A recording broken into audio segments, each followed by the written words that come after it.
fight, labanan, or flight.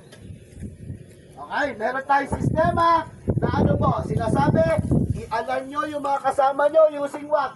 Using pito, pagsigaw, o information. Dito pa. So, based on the par, ano pa? Squeeze the liver, squeeze side by side, and pag-sweat nyo, pag ganun po. Hindi po pag ganun. Hindi po pag ganun ang sweep. Ibig sabihin, dahan-dahan lang. Sweeping. Nagkakaintindihan? Alam mo naman yung tropa. No, dahan-dahan lang po. No, yan po ang sinasabi natin. At kapag po siya nagamit na, ano gagawin nyo po? Pwede nyo pong ipalagay sa warehouse o wag nyo po uli ilalagay sa site. Nakikiusap po ako. Wala pong hindi namin pinagdadabot, gamitin po ang fire extinguisher in case of emergency.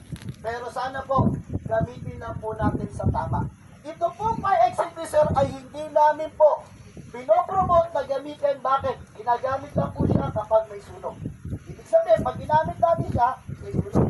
Sana po, itong awareness na to na binibigay namin ay gamitin nyo, wag sa project natin. Okay? Gamitin nyo saan? Sa kapitbahay. Okay? Wag dito. Nakakaintindihan? Yan po ang pakiusap namin. Bakit? We need to do a proactive approach. Ano ibig sabihin? Bago pa lang mangyari ang isang aksidente, alam mo na paano iiwasan ito. Nakakaintindihan? Walang pinagkaiba yan na parating po ang inutangan nyo, alam nyo na agad kung paano magtago. Nakakaintindihan? Meron po mga katanungan. Huwag lang po pera.